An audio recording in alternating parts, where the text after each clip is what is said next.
In all the wrong places, looking back at emotionless faces. So many times that I thought I couldn't take this. Go around in circles for ages. Heart on my sleeve, but I guard my feelings. Search for love, trying to find the deeper meanings. No more sunshine, no light beaming. Lonely days and lonely evenings. So send me someone right, so I can finally put this loneliness and pain out aside. And when I get it, I promise that I'll keep on praying. So I'll just wait patiently right here. Yeah, I'm just saying.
Welcome, good evening. It's nice to have you back in the Pick a Topic with Sam and Guest chat show. I am going to be covering, well, we are going to be covering the topics here, all rolled into one. There is only one race, which is the human race. Should it be mandatory to say mixed cultured or dual heritage instead of mixed race? And why is it difficult to discuss racism? But before I introduce you to my guest, I want to quickly play something to you so that we can get the ball rolling, so you can start thinking what it is that you want to say about it. And my guest can also start thinking what they want to say about it. So let's play this first. Bear with me, please.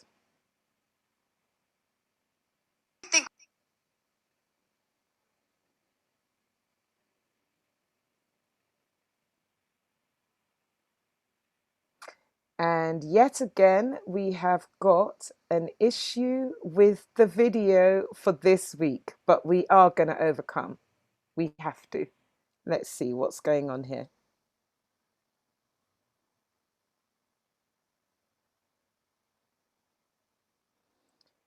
Hiccup number one. Okay, guys, what I'm going to ask you to do at this moment is introduce yourselves one by one.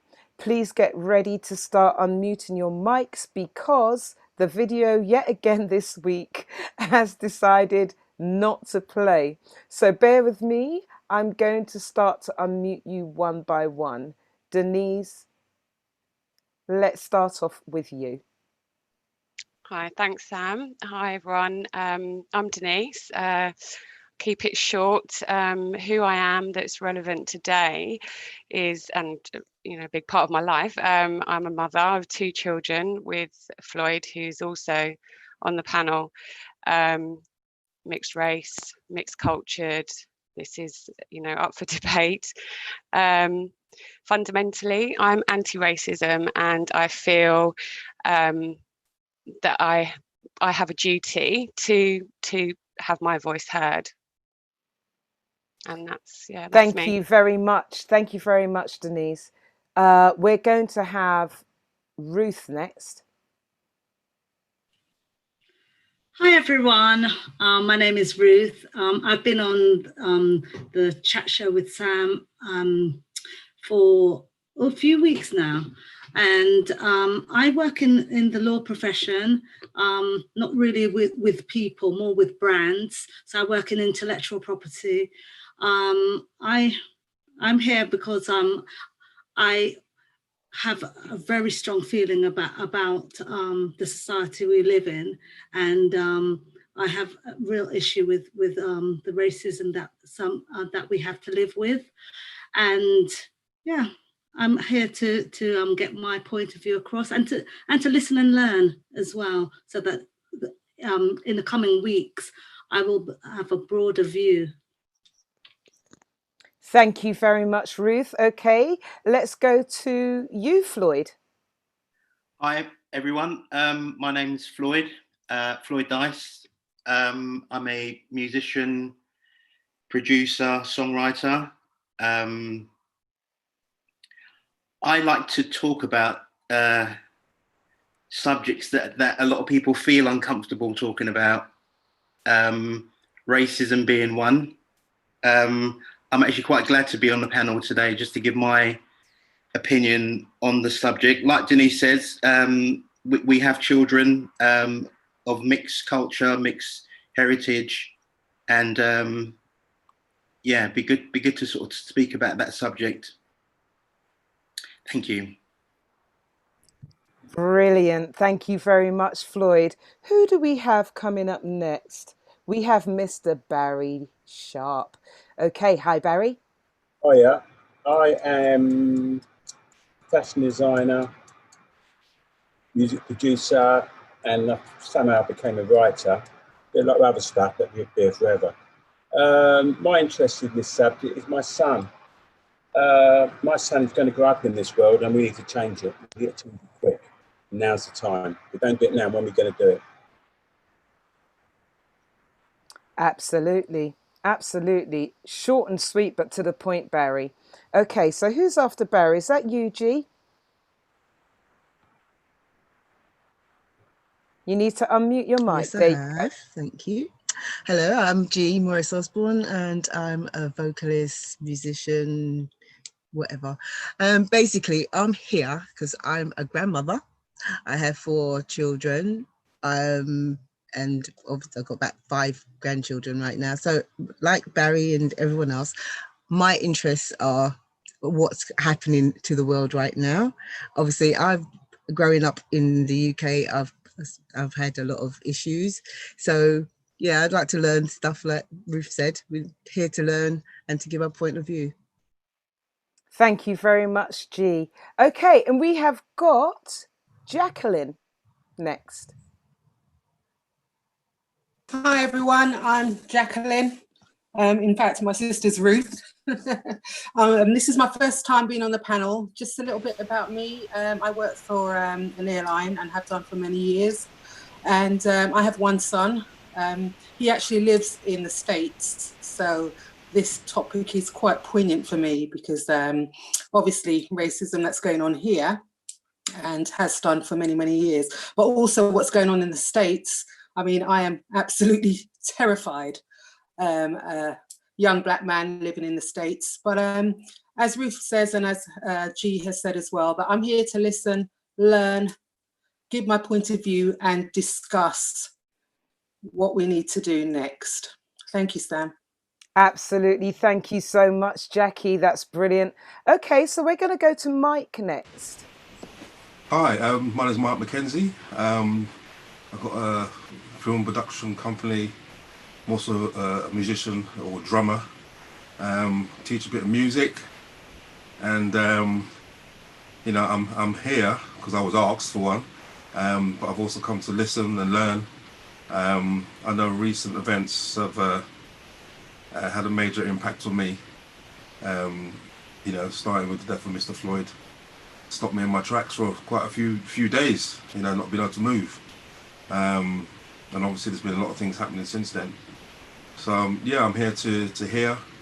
Yeah, I'm looking forward to it.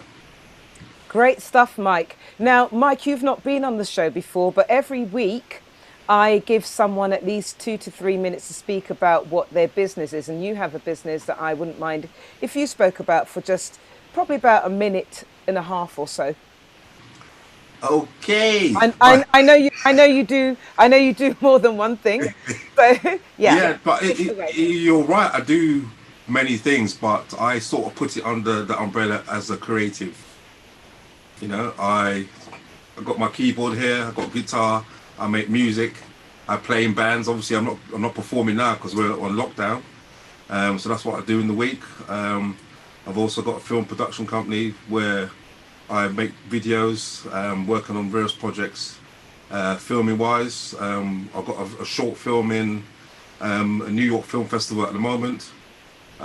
So that's good fun. Yeah, I'm a foster carer as well. So I've got 2 of my own boys and a foster child as well. So I'm busy in the week. But yeah, it's all creative. Oh, the video started playing. That's nice. Tell me about it. Okay. Sorry, Mike. No, it's all good. It's all good. Yeah. Carry on, please. Sorry. Yeah. So that's kind of me, really. I sort of, I mean, I work with, when I do my teaching, I work with mainstream schools, and I also work with schools with children who they say are hard to reach, who have been excluded from mainstream. So I sort of work across both those areas. Both have their own challenges, but I enjoy it. I've been doing that for at least 15 years. I've been doing that. Wow. You know, so I'm a creative. I've come to realize in my young age that that's what I am. Because before, you know, 20 years ago, I had a construction company where I was, you know, building houses and doing maintenance all over London. So I've always been a creative person. Excellent. Thank you very, very much, Mike. Okay, and we have the lovely Claudette and Lindsay.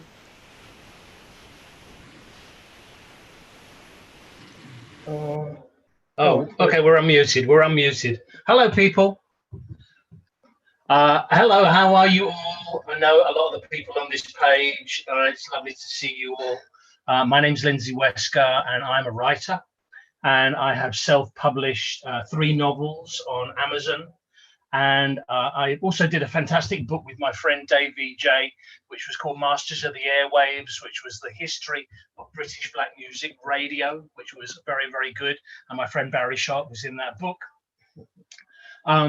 We are a couple. We've been together since 1986, and we still like each other. We have 4 kids and 6 grandkids. When her sister passed away, we inherited her 2 kids. So I have 2 mixed race or dual heritage kids and 2 black kids.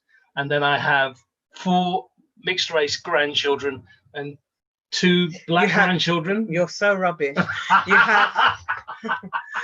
We have 1 fully black child and 3 dual heritage or mixed race children, and then you know, we have our grandchildren. Them are mixed up, and there you go. And we love them, and we are very, very happy to be part of Sam's thing, because we absolutely love talking about race.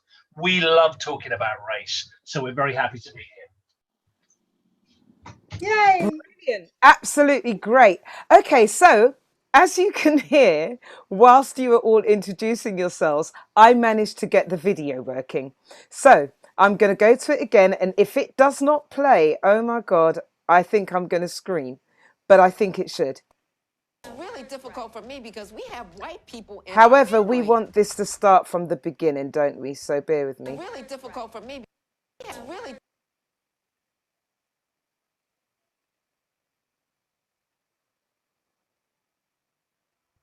Can you believe it, guys? Can you believe it?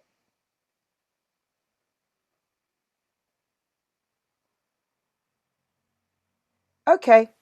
For the third week running, we are not going to have a video that I have prepared, but it doesn't matter because do you know what? We've got some very good guests on tonight, as you can see, and we are going to go right into the subject now. Forget messing around with videos and stuff. Basically, what Jane Elliott was saying on that video is that we are one human race, and what she was saying is that we all derive from, I think she said, one black woman who is our great great great great great great great great great great great great grandmother. So we are all cousins in a way. Well, not in a way, we are. So let's see, who are we going to start the ball rolling with? I think, Lindsay, I'm going to come to you, but before I do, I have got some people on Facebook. We've got quite a few tonight, and I just want to say hello. So we're going to say hello to Lazy Hammock, Kevin Leo, Everine, Rayon Clark, Beverly Brown, Ian Woods, Di Green Eyes, Heather Haywood, Matt Lightbourne. Oh, you're here. You might want to actually come on and say your bit yourself. Matt is from New Zealand and he's actually awake and working. And we've got Charlene Kiley, we've got Beverly Pizer, we've got Judy Joolz, who will be joining us a bit later on because she has got something to say about this subject. We have got Rudy Liquid. Hi, Rudy. I wonder if Rudy's going to join us today. We've got Beverly Prime. How are you, Beverly? And we have got... oh, that's all of them. Okay, so who are we going to go to first? I think I'm going to come to you, G. Osborne. Unmute your mic, please. Yep, I'm done. There you go. Okay, there. I wanted to see that video actually. It looked quite interesting. But never mind. I was saying you should have just played it from where you was at. Never mind. But I understand. Yes, we're all from one race. I think we all innately know this from when we're born, basically, because that's why kids don't have a problem integrating with each other. It's as we grow up and we get programmed with different messages and whatever, that's when the issues start. So, well, as I was growing up, I call myself a cosmopolitan baby because I've got so much different heritages. Mixed race, I think, covers everything, because if I said dual heritage, that wouldn't be correct either, because I've got Indian, Scottish, American, Black, African, all sorts of different things going on in my life. So that's where I'm coming from. But growing up, I was always called half caste, even though I'm not, because of my skin color. Obviously, you know that we all come in different shades and things, and from the same family. But this is how it was. But as I was growing up, I was always called half caste. Why are you half caste? Why are your hair like this? Why are you this and that and the other? But I didn't really take it on board, because like I said, I knew inherently that we're all from one kind of race anyway. So, you know, like I said, we were born into different households and we're taught different things from different people that have been taught things from their parents and whatever. So that's just baggage that's brought down, whatever. So moving on, I'm in the music industry and I've been in there for like a long time. I was going to say G, can I just interrupt? Yeah. Did you say that you would prefer mixed race as opposed to mixed cultured? Yeah. Why? Because there is a lot of races in what makes me. There isn't, like, if I say mixed cultured, because I can say mixed cultured, but because I'm born here, my culture is where I'm at. Do you know what I'm saying? Do you understand what I'm saying? I get that, but the fact is that there is only one race, and that's a human race. There is only one race, yeah, but Yeah, I understand what you're saying, but saying mixed culture to me is me saying that I've got more than one culture, which I don't really have. Do you know what I'm going to ask you to do? Because I'd love to be able to phrase it right. Have a Yeah. think about it while everyone's speaking and see what you think it should be called. Because it definitely Okay. shouldn't be mixed race, I don't think. And Okay. just simply because you're lined up next to Barrie Sharpe, I'm going to go to you next, Barrie. G, don't forget to mute your mic, please. Okay, doke, darling.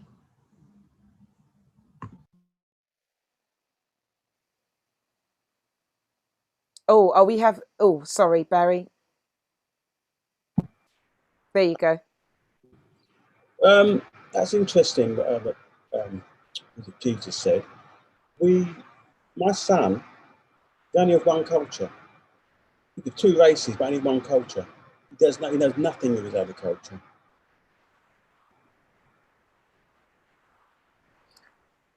Say that again, Barrie. My son is only of one culture. He's from 2 races, only has one culture.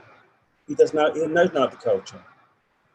Okay, but when I'm saying mixed cultured, and it doesn't have to be that actual phrase, but when I'm saying that, the point is that even though he knows one culture, his parents may have 2 different cultures. Also, and that's where he would be then mixed cultured or dual heritage or triple heritage or whatever you want to call it. But the fact is, there really is only one race, isn't it? That's not in the world we live in. Yes, fundamentally, yes. This isn't. Am I coming on? Can you hear me? Yes, I can. Fundamentally, yes. But in the world we live in, no. We live in a world that has many races. We can't get away from that.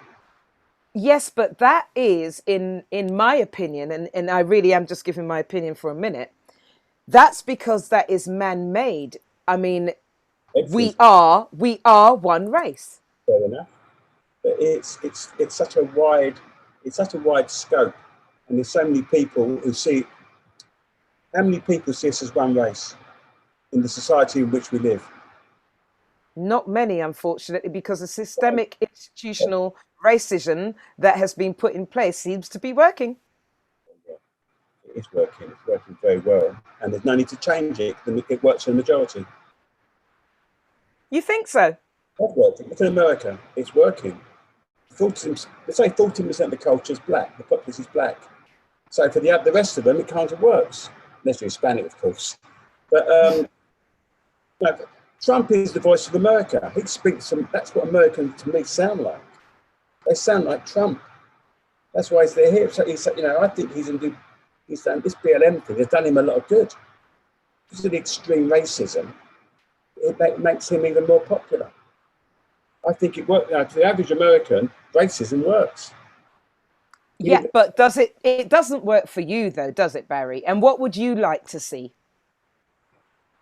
Equality is the wrong word. You see, white people are scared of losing their power, and black people want equality.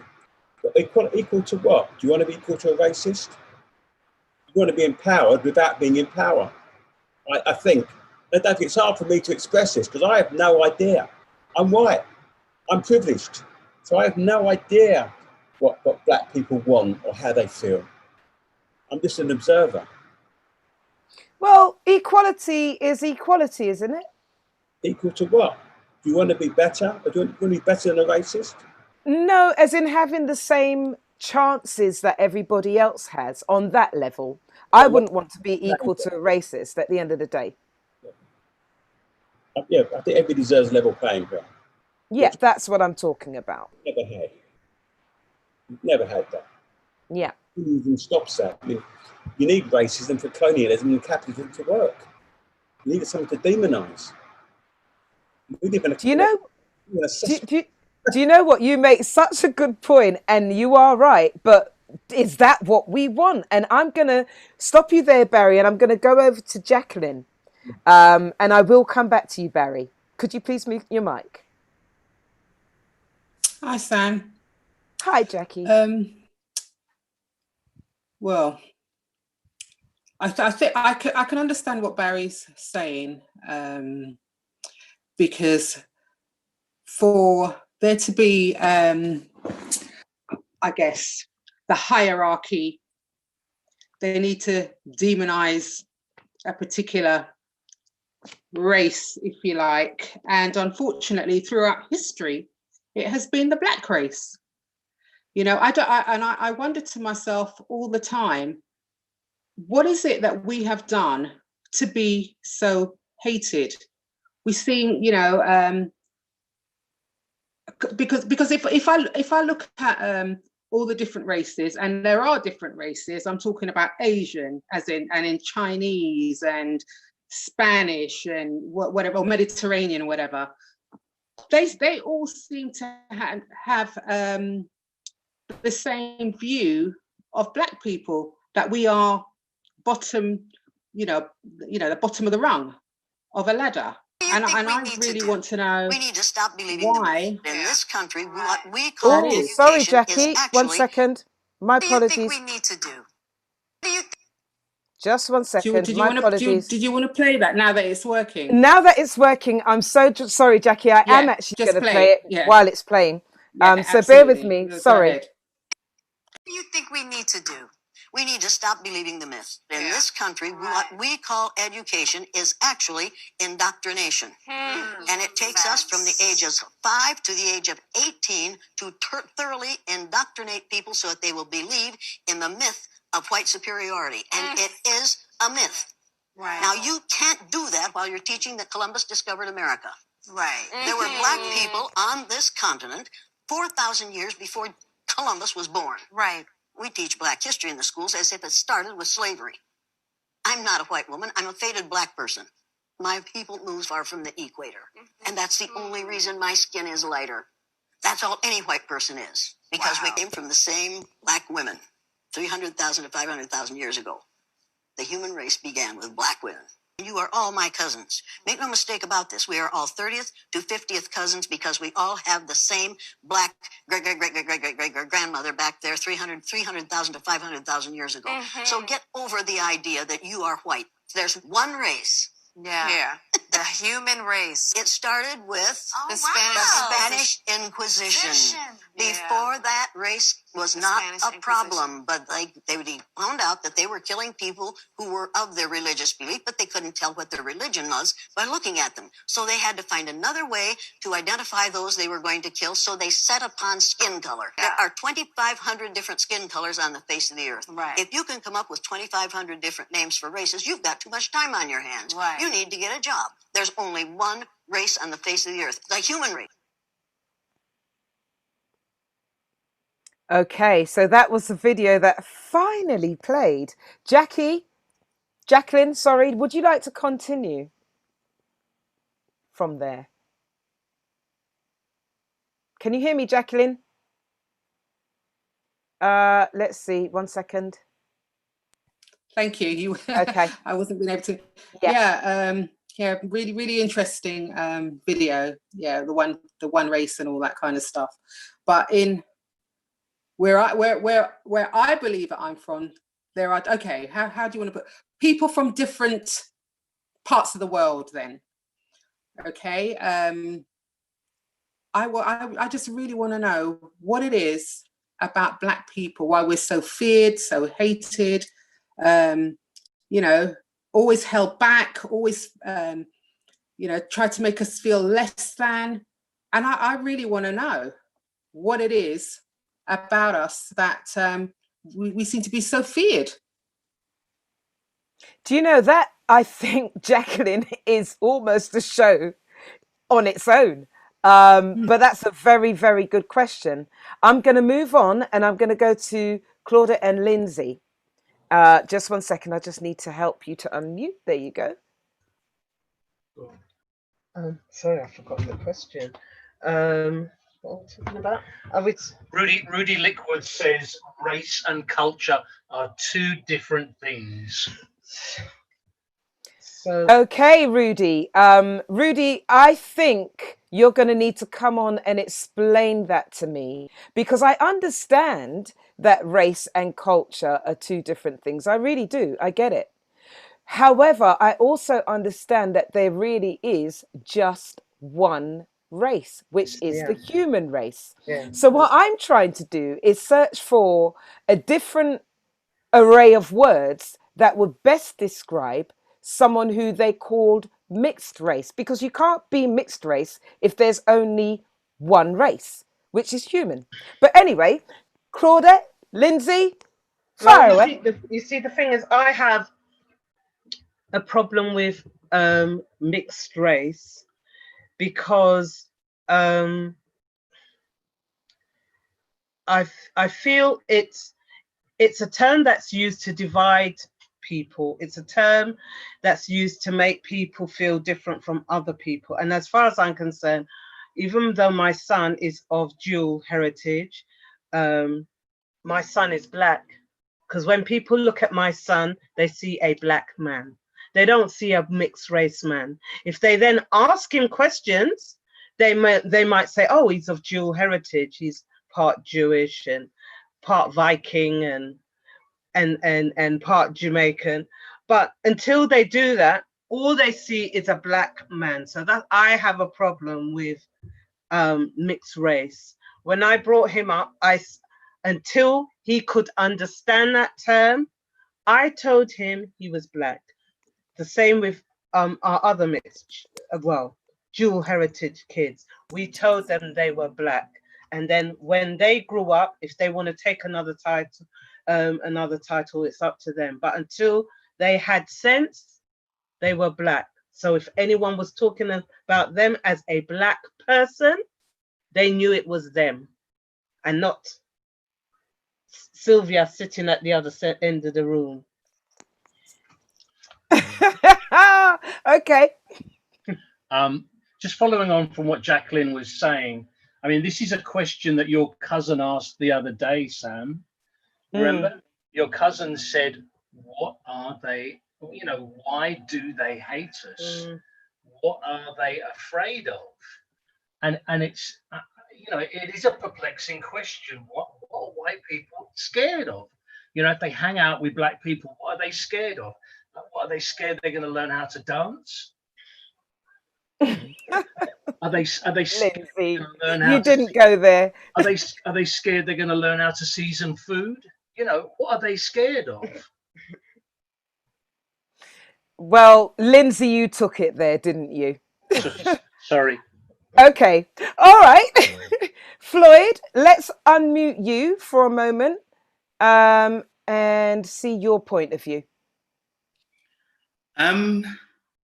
Well, the question of I think what you was asking about, why do they fear us?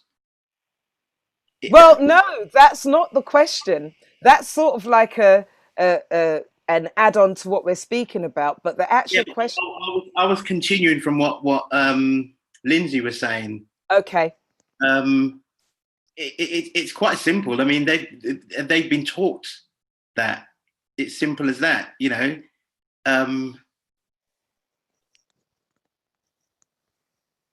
I've seen so many, or been in many situations where it's that typical thing. You could be in a lift, or you could be walking down a dark street or whatever, and there's always that person, a white person, that you see make these moves that you can tell that they fear you.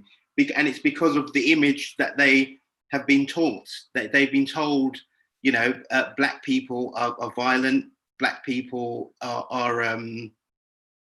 troublemakers, and it's a taught thing. It's a taught thing. I mean, for me personally, I'm the type of person that I can go into many situations, white or black, and especially with white people, talking to white people, I see that melting, that change of people's posture when you sort of become the total opposite to what they have in their head.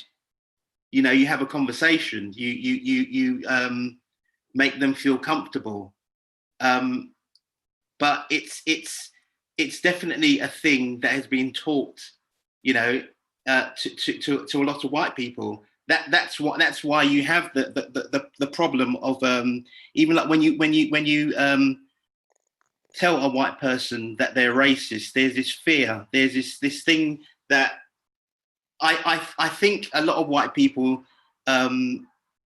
fear being called racist or fear that the subject of being labelled as with white privilege and that.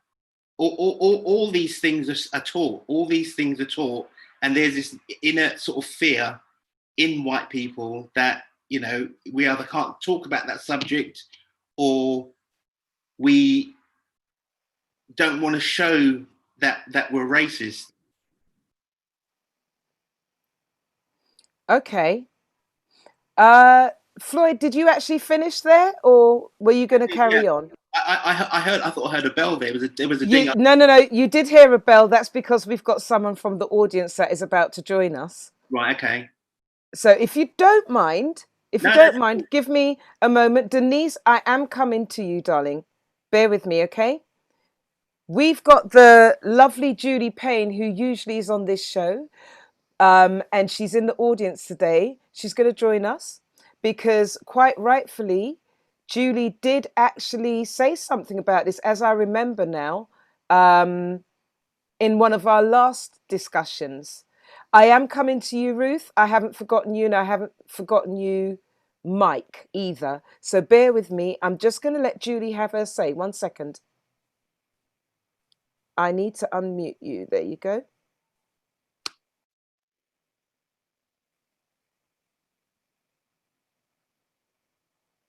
Did actually say something about this, as I remember. Good evening, everyone. Can you hear me? Yes. Hi, everyone. Hi to all the regulars. Julie, you will need to turn down your Facebook page. Okay. Otherwise, it's going to give you an echo. I'm becoming an IT specialist at the same time. All right, let me go find this. No problem. While you're doing that, I'm going to go to Mike McKenzie. I will mute you and come back to you, darling. Okay? Or better still, mute yourself, please. Okay. And I'll go to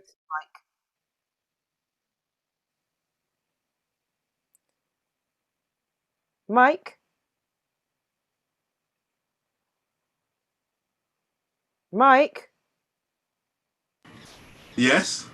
Yes, so we did I come to you about this already? I don't think I did. No, you did not. You did not. Okay. Right, so what's your point of view? Well, there's been a lot discussed there. Remember that the main things that we are discussing is why is it difficult to discuss racism, and should it be mandatory that mixed race people are called something else, maybe mixed cultured, maybe dual heritage? Wow. I don't really think that racism is difficult to talk about. What I believe is that people don't like what they hear, and conversations just get crazy. Yeah. I hear people talk about racism all the time. I've talked about it my whole life, and I hear other people talking about it. But you know, obviously, it stirs up a lot of things in people, and people disagree. You know, I'm, you know, rightly or wrongly on Facebook a fair bit of the time, and the amount of people I've seen fall out on Facebook and blocking people left, right, and centre because of the stuff they didn't like. Someone said, defriending enough people all over the place. You know, so it's happening. People are talking. They just don't like what they hear. You know, I think the thing about mixed heritage or mixed race, I'm not really sure about that one, you know. But I think how it kind of came to me. I've got two parents, believe it or not, and they're both black, and they both came from Jamaica. And I know for myself as a young man growing up in the UK, there was a point where suddenly my cultural identity came into issue, and that's how it kind of affected me. So I've got this dual heritage thing coming on. So when I was young, going to Jamaica, suddenly I switched to being an Englishman, which kind of threw me slightly. I think, whoa, what are you talking about? Yeah. So when I was in London, I was, you know, with my two Jamaican parents, thinking I was a Jamaican guy who lived in the UK. But as soon as I went to Jamaica, suddenly things switched, and I was an Englishman. When I spoke to people on the phone in Jamaica, it still makes me laugh now, that, you know, if they didn't know me, they'd say there's a white guy on the phone. Yeah. So and when they met me, they would laugh. Yeah. Now, if I switch that around, I come to UK and, you know, I got an interview coming up and I speak to them on the phone and I got a name like Mike McKenzie. Yeah. And when I turn up, they get a hell of a shock when they see me walk through the door. You know, so there's all these things where I'm, you know, working with my, you know, which obviously is different to having a black parent and a white parent. It's different, but, you know I've had to work on my cultural identity. I think one of the joys for me as being a musician, I've traveled a lot around the world. I know that I've been to Poland and I stopped traffic about 15 years ago. Yeah. Stop traffic because they thought, what the hell is that? Yeah. Now, fortunately for me, I can only, I suppose, blame my parents. When people look at me funny, I don't automatically assume that they're bad-minded towards me. You know, so sometimes I'll go up and speak to these people. A lot of times, they've never actually seen a black person up close. All they saw was on television. Yeah. And, you know, if I switch again to the fear thing, some people will quite honestly say, all right, like Floyd was saying, once they had a conversation with me, they all calmed down and they would say that sometimes their immediate fear was for what they saw on television of black people. That's what was making them fearful. So we are definitely teaching people that.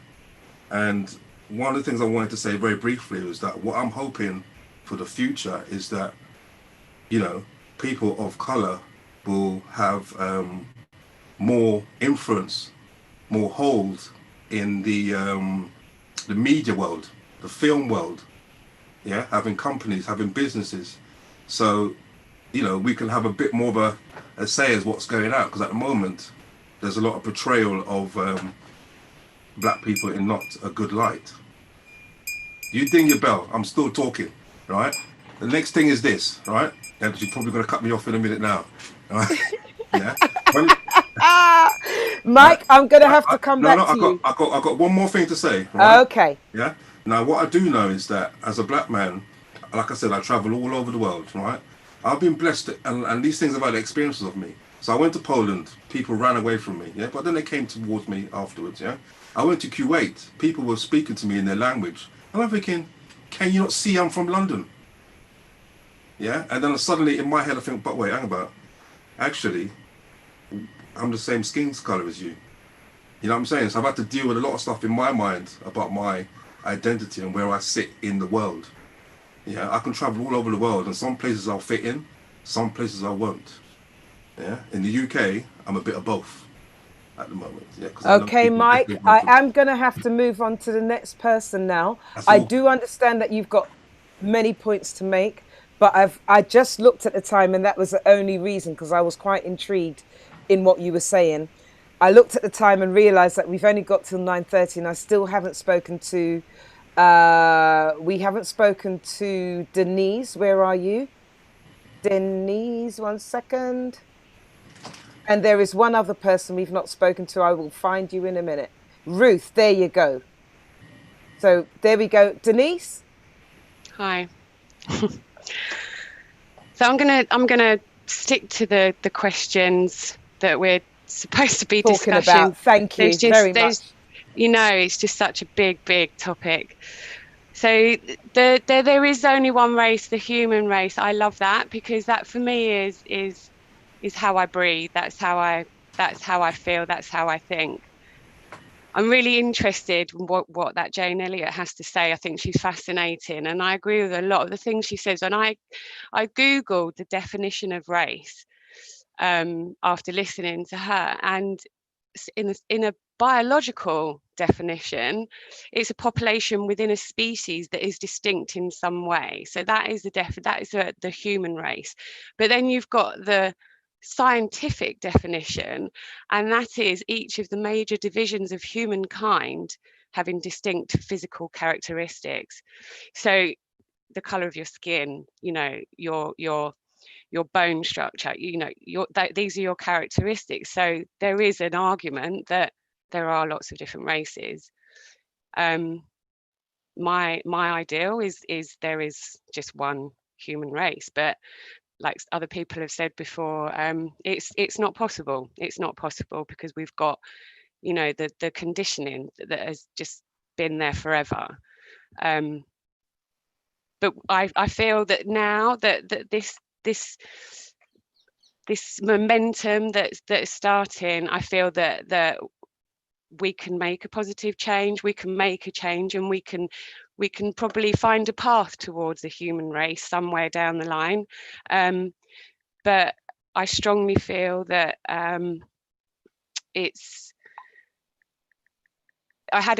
there's another point now that another part of the topics today is why is it difficult to discuss racism, and also so this brings in my son, who is of mixed colour. I don't know what would be the best term to use. I've thought about it a lot, but I think so. My son is working for Tesco's, and he is going through some racial discrimination in work. He works up north in Lincoln. And today I had a conversation with him and his people manager, who is a white lady from up north. And I let Cameron speak, and he put himself across really concisely, and he articulated himself really well. But I could just see the blank look on the woman's face. She didn't get it. She did not get it at all. I don't feel that she's racist. I feel that she's ignorant. I feel that she's just ignorant. And so I had to try and explain to her.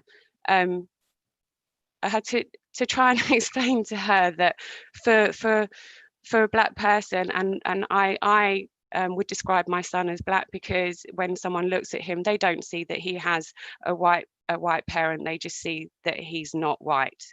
But I had to kind of explain to her that for a Black person to have to sit down, because she was telling me about some grievance procedure, and I had to explain that for a Black person to sit down in a room full of white people and point the finger and name names and and speak about racism and try and convince these people that it's going on and that it's real in the world, in the globe. He's not representing himself in a shop in up north. He's being expected to represent Black people, and I had to explain to her that is not the way to do this. That is not the way to deal with an issue of race. When it comes to grievance and company grievances, you can't deal with racial discrimination in this way. It's a topic all of its own, and it has to have people that can understand the problems. And Cameron, my son, is having to deal with white people I'm trying to make white people understand how Black people feel. And sorry. Denise, please don't forget what you are going to say. Okay. What you are continuing to say. I'm going to just quickly squeeze Ruth in, and then I'm going to go to Julie, and then I'm going to open it so that everybody can just have their microphones off and discuss. But I am watching the time with everyone. So I'm sorry, Denise, darling, bear with me. Please mute yourself. Oh, you've done it already. I love you, Denise. Ruth, where are you? Let me find you. Bear with me. Right. Can you hear me now? I can. Okay, you've unmuted me. So my thing, race, calling anybody mixed race is a misnomer, because the chances are near enough everybody on the planet is mixed. That's right. And particularly if everybody's going to agree that everybody came from a Black woman, the fact that there is somebody who's white means that somewhere or other there was a mixing up that is a stronger mixing away from Black. So the other thing is, even if you can't call somebody, or you say it's wrong to call somebody mixed race, then mixed heritage, I think, is possibly a bit more suitable. I don't know that there is particularly anything, because when the issue of whether somebody is mixed race or black or white comes up, it's a descriptor. It should be just a descriptor. I worked with somebody who I was trying to explain. There was another lady who was black, and I was trying to point out. He said, "Oh, who is this lady?" So I said, "Oh, it's the black lady over there." And he said to me, "Oh, I don't see color." I thought, "You idiot." I said, "Well, this is the easiest way that if I could have said, oh, it's the lady over there in red, and there was 5 other people wearing red." So the easiest descriptor was that. But for this, I don't believe I'm qualified, because I don't have to deal with it. I know I know I'm human. I know I'm African. And I know that I have lots of different heritages because of slavery. Wow. Okay. All right. So now we're going to go to, I can't really call this lady a guest because she's been on the majority of my my chat shows anyway. So she's kind of a guest today, but she's not, because I'm nicking her and her hubby, and they're staying on with us. I'm kidnapping you, okay? So let's go, Judy. I'm just going to unmute you 1 second. Nice one. Yeah. We good? Good evening, everybody. Good evening. Say hi. Herbie's just literally just come in through the door from work. You just turn off that light. And because this is not cooking with the Lewises, I'll turn off the stove for a minute. Good evening to all the panel that I know, and greetings to the one that I'm meeting tonight, the lovely Denise and her husband Floyd. And Jackie, don't let us do this William Gladstone thing, because we will annihilate Ace. Okay, we really haven't got time. I'm sorry. All right, so what I did, Sam, I just made a few notes as I was cooking, multitasking and whatever. With regard to whether or not we should refer to people of dual heritage as mixed race or whatever, I think only those people, for example, Denise and Floyd's children, can tell us how they feel about being referred to as such. It was a white man, a dear friend of mine, a colleague, who set me straight when I said, oh, you know, mixed race. I was saying mixed race about some kids and whatever. And he is married to a black woman and has 2 mixed race children. And he said, there's only one race, Joolz. That's the human race. It's only one race. And so he was, and I thought, yeah, you're right. So I think the same way that we are black people and we took umbrage to being referred to by the N-word, and then that was replaced by colored, and we took umbrage to that, rightly so. And now we're quite positive about being referred to as black. But let me tell you, even being referred to as black, some people are like, I'm not black, I'm brown.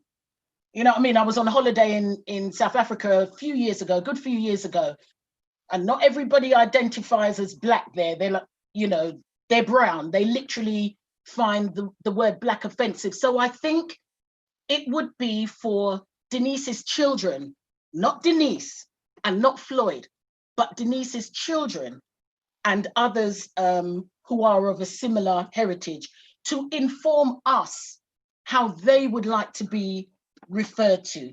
Yeah. I think Mr. McKenzie made some good points, in the sense he touched on some points that I'd made in earlier shows, and where he said, Mike McKenzie, if I saw that on paper, I can't tell whether he's black or white. You know what I mean? He's a fine black man. All right, babe, relax. But I wouldn't be able to tell that on paper. And he's also right in the sense that I too have had the experience of touring the world through music, and music transcends all of those discriminations. It really does. But still people, you know, they want to approach you as if I mean, you're not a singer, but what's your opinion on it? Well, my opinion is, I had the privilege of meeting Jane Elliott. She came to my university and made a speech, and I spoke to her. And yes, she sees color. When someone says I don't see color, she goes, "You're a liar. That's a black man. That's a Chinaman. You know, that's an Indian man. So don't tell me you don't see color." Even though we are one human race, as human beings, we categorize. We put, he's up north, he's down south, he's a Trini, he's a Jamaican, she's English. We categorize. So we can't help it, but we do categorize. That's not saying that you can't take ownership of who you are, because you are slightly different. We're all human beings, but we are slightly different. And we got to recognize that as well and take ownership of that. Yeah. But even we used to run a joke, because Herbie is of Jamaican heritage and I am of the sweet island of Barbados. So we used to say our son is mixed race, because Lord knows Jamaicans are in a race of their own. Can I get a witness out there? Oh my God, Julie Payne, you didn't go there. You didn't go there. That kind of show. But you know what I mean, Sam? I think it would be really nice if Denise's children were, I'm not sure how old they are, whatever, but it would be nice if they were on here, and also Lindsay and Claudette's, yes, and Barry's as well. Right. The thing is I did ask Denise. Well, I asked Floyd. I didn't get a chance because Denise had to run off. But I did ask Floyd if I could bring Kiana and her and maybe we could have a Denise is saying no. However, another thing, by association, who you actually grow up with, who you move around with, the area that you're in, can define you as well. It could even force you into a definership in some way, because some people just want to be like the majority of people they are around. So areas can define people, and sometimes it can send out mixed messages of who you are. Right, so it's a hard thing to get to know yourself, but that comes with maturity and as you grow up and life experiences. And depending on your experience will depend how your mindset is. That's true. And the thing is, just 1 second, guys. I'm Belle. We've got a new thing here. Too, you know, but mine is Prosecco. Yeah, time for Prosecco. Okay, the difference is I've got the mute button, baby. Right. Okay, so could you mute yourself, please?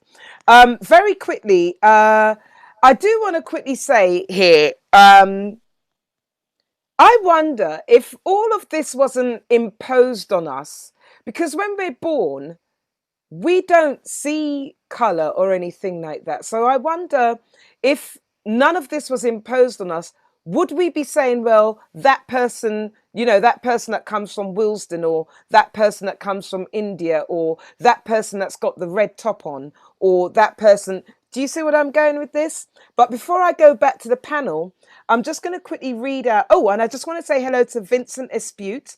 And I also want to say hello to Anne Smith, who's watching. By the way, on Facebook, if we have anyone who is of mixed heritage, which is what I'm going to choose to call it for now, and you want to quickly jump on here and have a word, let me know, and I will somehow get the link to you so you can join the panel and be seen and have your say.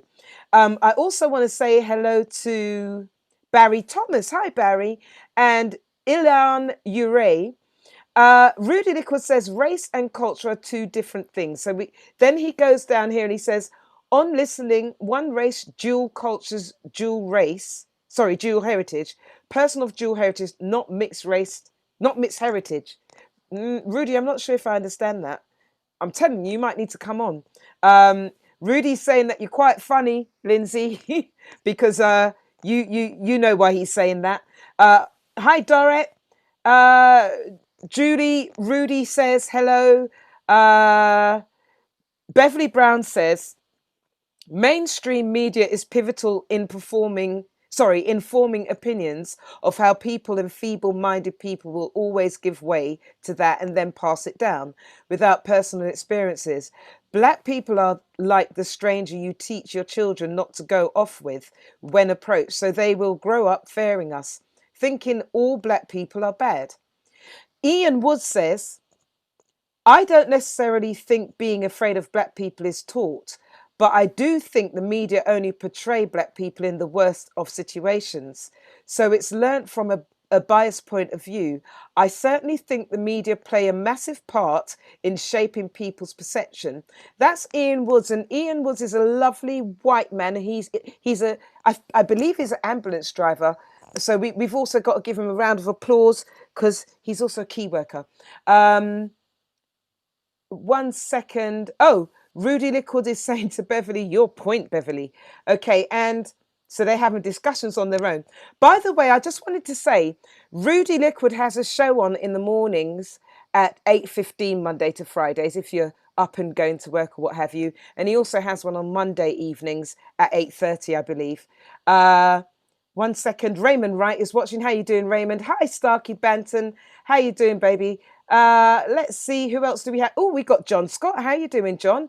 And we are saying, right, Miss Claudette needs talking to as well as needing something else, Di Green Eyes is saying, and I don't know what that's all about.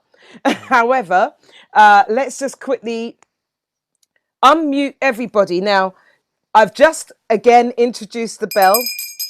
Okay, so if once you are all unmuted, someone is talking too much and you hear the bell, it means I'm about to mute you. So beware and allow other people a chance to speak.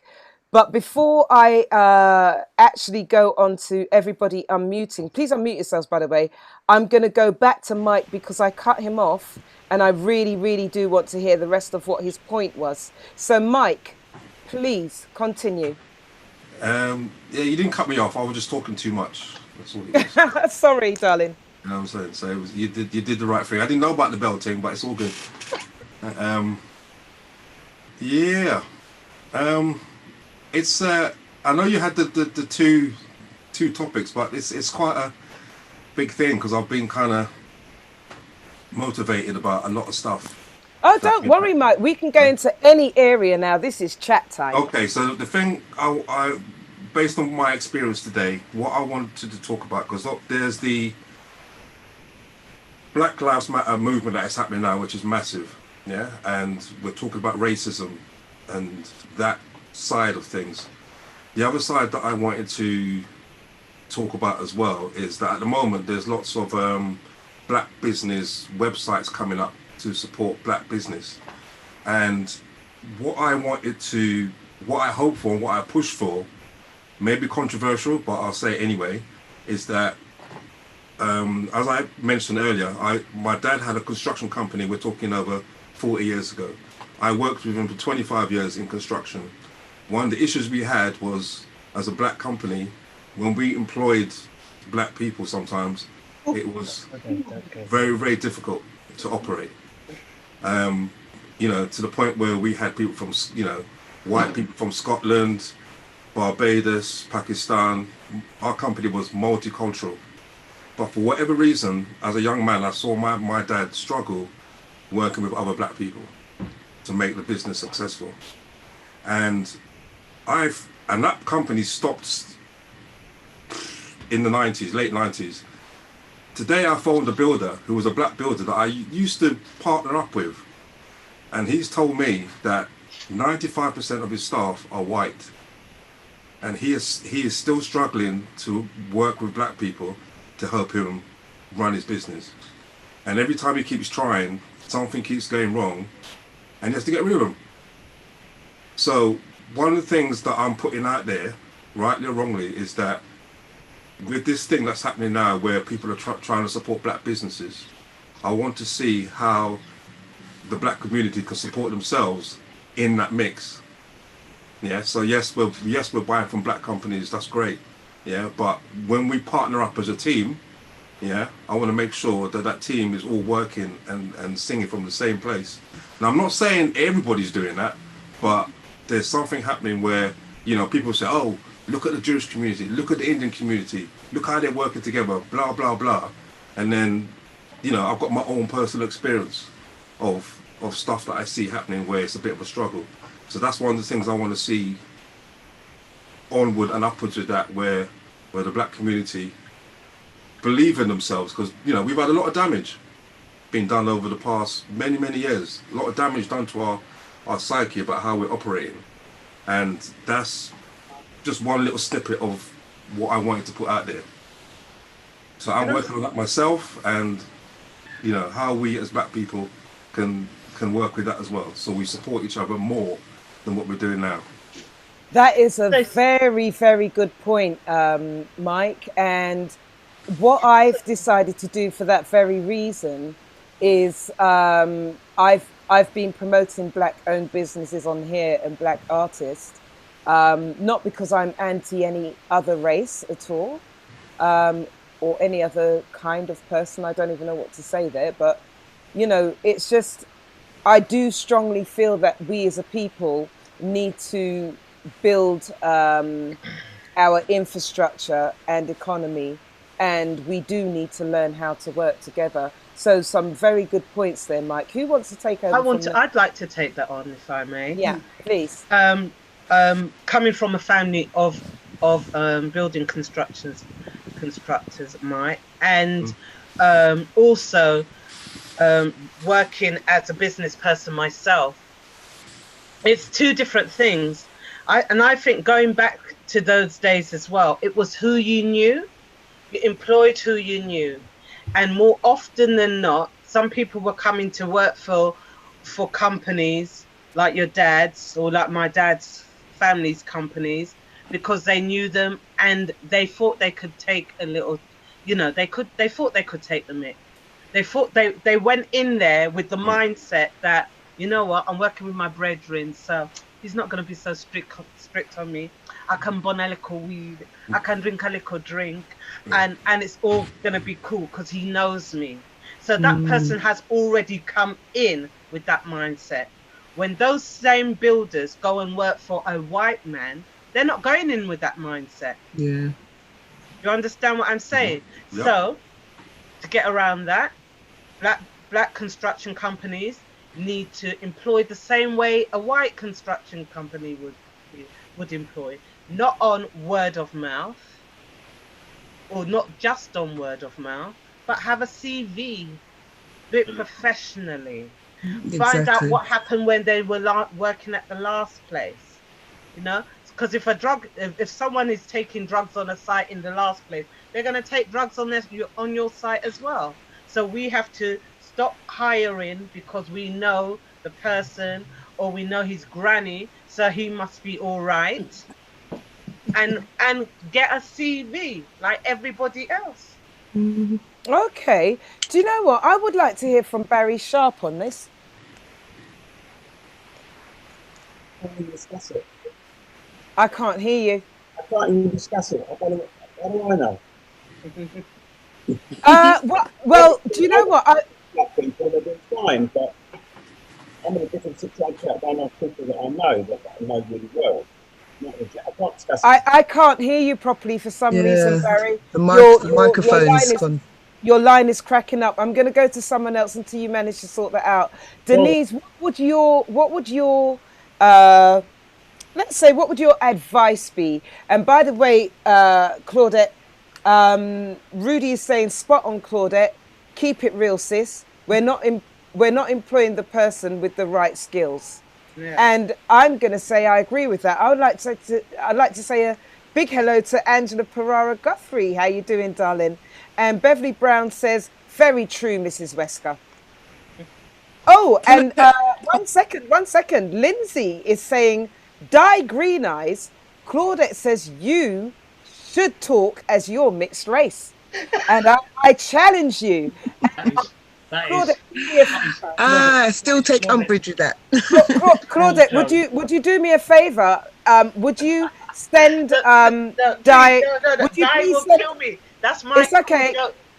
Yeah, but would you please send Dye the link for Zoom? Thank you very much. Who's going to carry on from here? It was Denise. I want. Can I cut back in again? Hello. Can I cut back in again? Can I just come in because you've actually had quite a lot to say. Go ahead, Jacqueline. I know. Go ahead, Jacqueline. What I would say is that two people. Just for a quick minute, Mike, if you don't mind. I wanted to say that this has happened with many races, if we want to use that term, because there is this word nepotism. This has happened in, you know, white families, Indian families, Chinese families, and all the rest. This has happened all over the world, where they take on people that they know or people that's their family, and they come in with the same kind of mindset, i.e., oh, it's my family, so maybe I'm not going to do as well, or I'm not going to work as hard as, say, somebody else. And to be perfectly honest with you, I would say that that probably does still happen today. But from what you're saying, that your dad's business was, and this is to you, Mike, your dad's business was like 25, 30 years ago. I'd like to think that the mindset has changed and it's moved on. And it's changing. So if people are given an opportunity these days, I think they're going to take it and run with it and try and be as successful as, you know, to make our people as successful as we can be. And that's my tuppence worth. I agree. Okay, I'm going to ask Denise. I'm sorry, I'm going to go back to what we were discussing, and I'm going to ask Denise. Denise, why do you think it's difficult for some people to discuss racism? I think it's uncomfortable. People find it uncomfortable because it's questioning their views. Maybe they I don't know, when they look inside themselves, they realise that actually their views are bigoted, and they are. I don't know. I just think it's an understanding as well. You know, there's the whole, I'm not racist, I've got 3 black friends, I'm not racist. But it's, you know, and that's sort of their level of understanding, and they can't dig any deeper. There's no deeper for them to dig. And I think that makes it difficult to talk about a subject when you don't, you know, you're completely ignorant to it. You can't talk about it. Do you know, is it not that some people, well, as a white person, I'm guessing now, and you will need to tell me, Lindsay, Barrie, and Denise, is it that some white people feel that in talking about racism, they may offend someone because they might say something maybe that is not correct, or something to that level? And for black people, is it not that in certain circumstances, maybe it be work then, that you feel suppressed and not be able to say exactly what it is that you want to say? I'm throwing that first to Denise, and then I'm going to go to Ruth. So your first point. My question to you is it for white people that you may feel that you are? You may offend. Yes. Yeah. Yeah. That does play into it. But then my thought on that is, on both sides. Why would it be offensive? Like, why would anything you say be offensive if you're not bigoted inside? Do you understand what I mean? I can understand that fear of saying the wrong thing, but what do you think is going to happen to you if you say the wrong thing? You know, you'll be corrected. You know what is the fear? Go G. I'm sorry, I just wanted to say something, because my idea, I don't think it's so, because I've got so like I'm saying, I think the description should be cosmopolitan, because we are people of all different things from around the planet in different countries, and it's got nothing to do with colour. When I was at school, I don't think any of all my white school friends weren't bigoted or nothing. But the fact that they needed to come, oh, can I touch your hair? Or can I do all these, or calling you a half caste and stuff, that's all from what they've learned at home. But it wasn't because they were particularly racist or bigoted or anything. They just didn't know. And that's like I'm saying with what Denise just said. It's not about anything to do with racism. It's about ignorance. Yeah. Okay, well, just very nothing. Quick. Yeah, because I've got in my family, it's everything from my generation, the generation before me, my children and their grandchildren. Everybody's mixed up. We don't, there's no we don't see color, as you say. Everybody's mixed up with Chinese, there's Indian, there's white, there's black, there's all sorts of things going on in my family. Can I say something? Yeah, of course.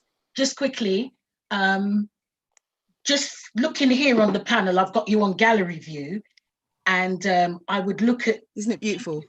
Geo, is it Geo? G-Oz. Good evening, honey. It's a pleasure to meet you. Yes, and darling. I would look at you, and I heard you earlier before when I wasn't online, and you were saying about, you know, this wonderful melting pot of cultures that you belong to. Yeah. But I'm looking at you, and to me, you just look like a black woman. A beautiful. Yeah, I call myself a black woman. Yeah, I've always called myself a black woman. Because if someone asks me what my heritage is, I have to say cosmopolitan, because I have a lot of different things. Exactly, that's what I think it is. It would be interesting to know if Barrie and Lindsay and Denise's children would like that word as well. So I look at Denise now, a beautiful white lady, and I would think me and her haven't got anything in common, but we do, because we are both raising black men, young black children. You understand? And I wouldn't know that, but Denise, probably your job is probably just as hard as mine, trying to raise a young black man in this here society. But my hat's off to you. My hat's off to you, because, you know, I don't know, even though you have Floyd, and I can see that he's a dedicated and committed and doted father and whatever, you, as a white mother of a black child, I have to, because I find it hard trying to raise a black man in this society. Yeah, I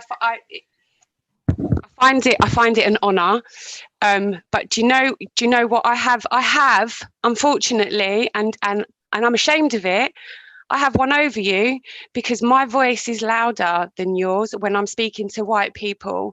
When I'm speaking to white people about the way that they're discriminating against my son because of his colour, my voice is louder.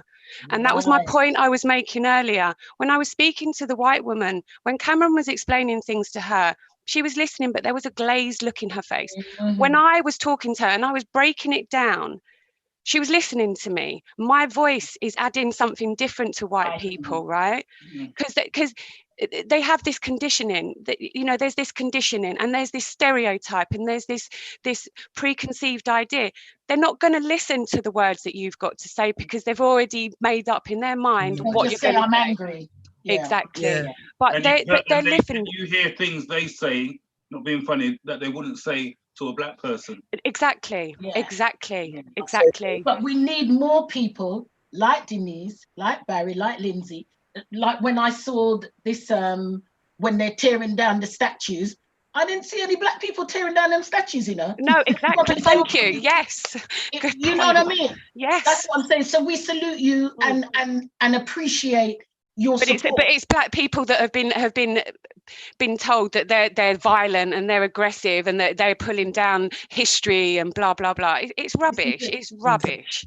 Guys, listen, we've only got about another just over 10 minutes left, okay?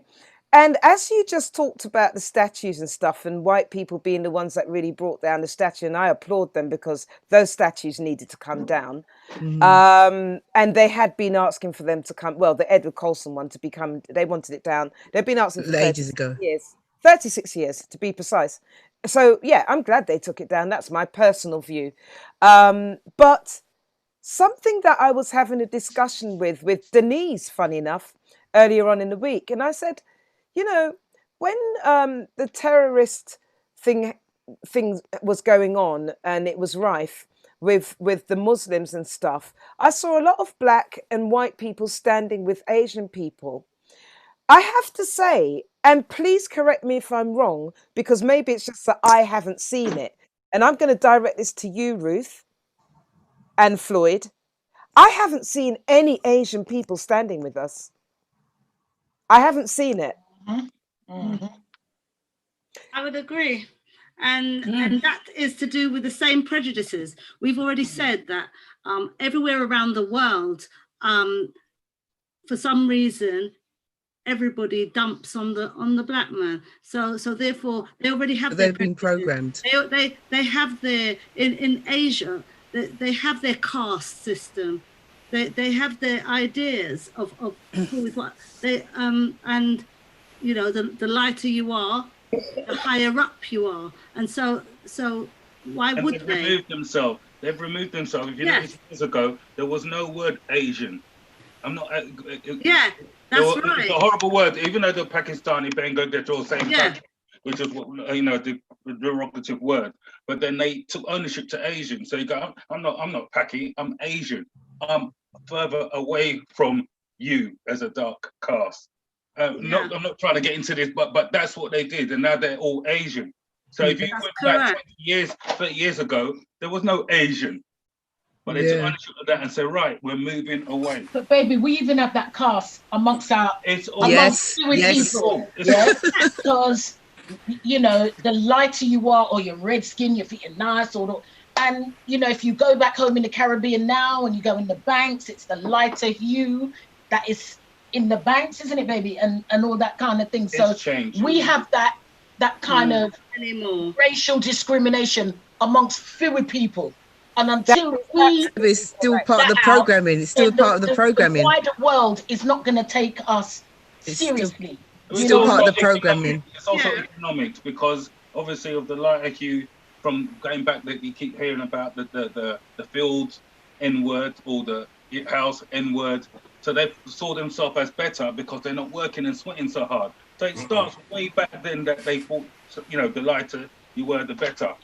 Yeah, but that's the conditioning, though. So you've got to recognise that's planned. That's exactly out there. Yeah. So therefore, earlier on, we are living it. We are a product of our upbringing and upbringing from the generation and the programming. Earlier on, your sister was saying that she couldn't understand, and I've asked myself the same question, Jackie.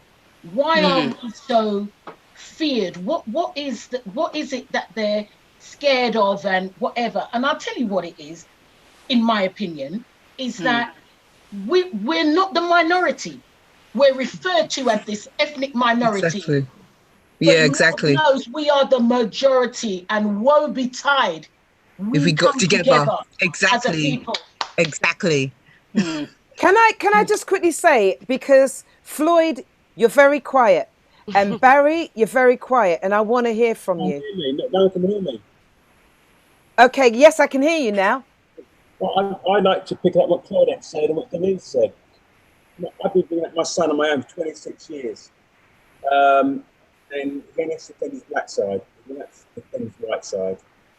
And I have to speak to them. When I speak to them, we can't hear you again properly, Barrie. That's really... It's not my end. It can't be. Everyone else is clear.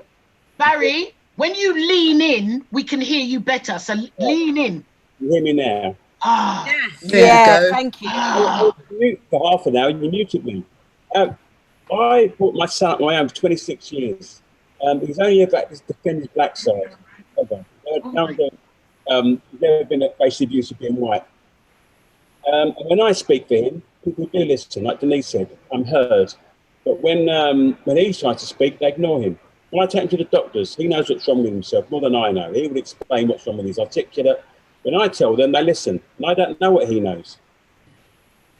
When I give his name's Manasseh. So when I find out saying I've got to make a point to Manasseh, straight away he's not important. Wow. That's how I actually feel. I might be wrong. That's how I feel. Yeah, but that's still down to programming. Yeah. It's almost like I regret calling him Manasseh. So I love the name. But sometimes I regret it because I know it's going to cause problems. What does it mean, Barrie? Manasseh, he's king of the tribe of Judah. One that makes it's Ethiopian. One that makes you forget. It's a lovely name. Yeah. Can I just ask, Barrie, have you found it hard raising a black man in this society? No, only in that situation. Only with some people at school, with people, he was seen as black. So he's a naughty black kid, not a naughty biracial, mixed race, whatever. He was seen as a naughty black kid. Yeah. Every time. I don't know if it's been a struggle or not, because I don't know any different. You know, I just got on with it. I can't tell the difference. I don't know the difference. I think Floyd looks like he's going to jump out the screen at me. Floyd, what are you saying? No, I was trying to listen there. I mean, I haven't got really loads to add to that, really. I mean, just add. I was going to join in on the point that he was making about the Asian thing, because someone did mention about the fact that, you know, black people are seen as the bottom rung of the ladder. And to other races, it's exactly the same thing as well. So to not see Asians and, you know, people like that joining in the black movement, it's kind of understandable. You know what I mean? Even the Bible, dark is the force of evil. That it go back to the Bible, doesn't it? Yeah. That was written by Europeans. Black and dark is always supposed to be seen as a negative. Where in the Bible does it say black is a thing of evil? I'm very sorry. The forces of evil are dark. The forces of evil are dark in the The Bible. Bible, like once, it says it over and over again. Yeah.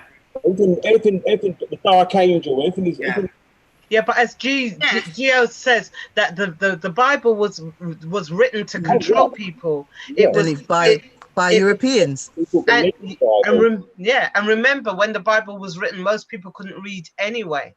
So not only was it written to keep people down, it was people were not allowed to read. So it was open to whoever was reading its interpretation as well. Can I just cut in here, because Everine is saying, in regards to Asians, she's saying tumbleweeds, couldn't see them either.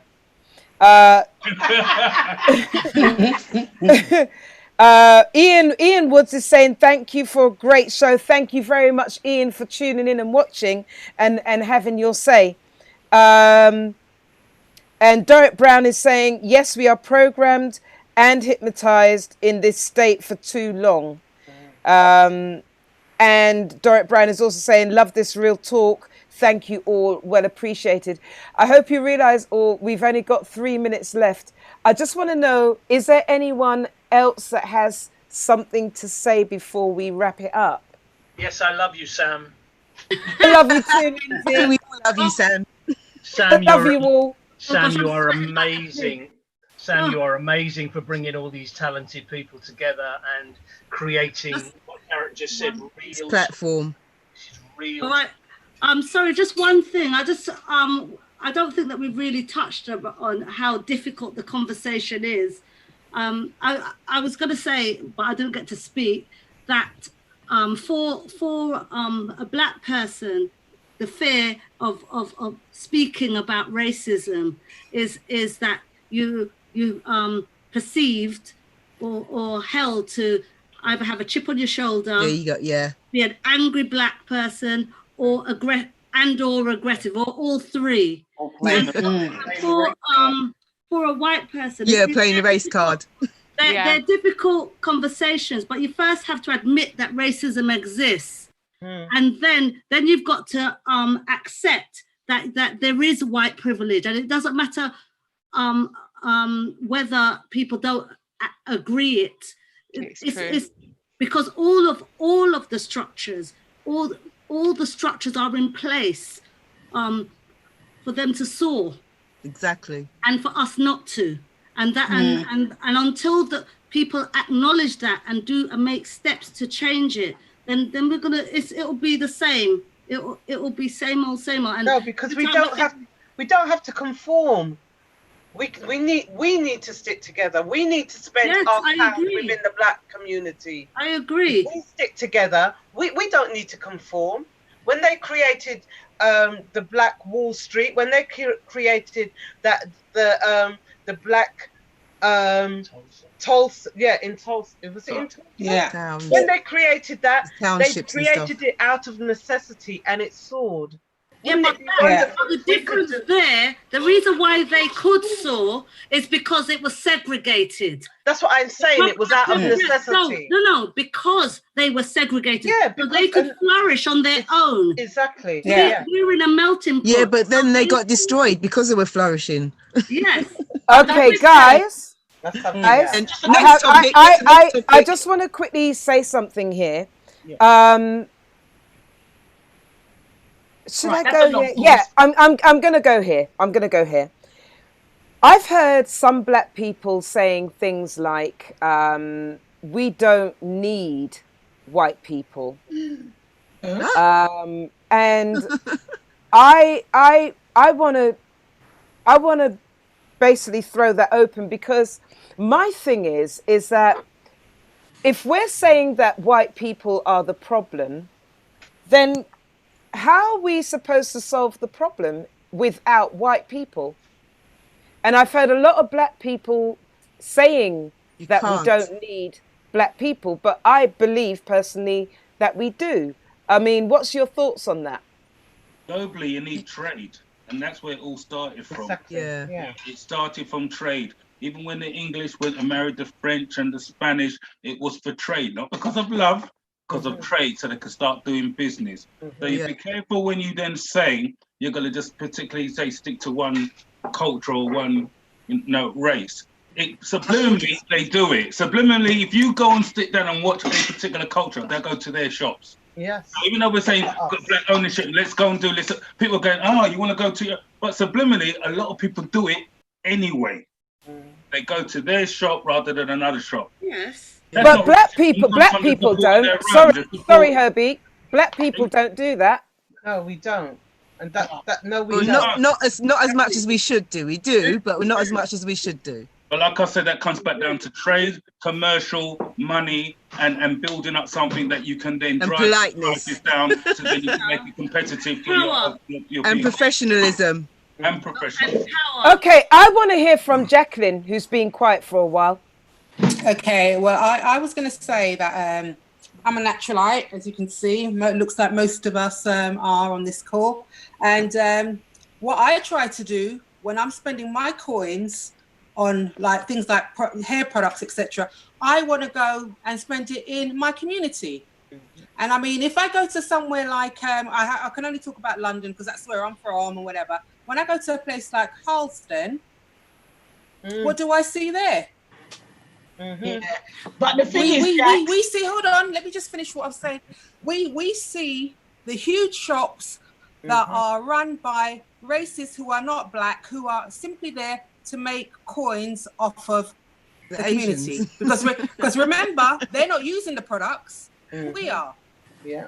And it's these same people who are not there to support us with exactly when issues come, for example, the Black Lives Matter. Yeah. So what I would say is that we do need to be spending our coins in our communities. And I'm not, and I for one think that we do need not just white people, we need all people. All people.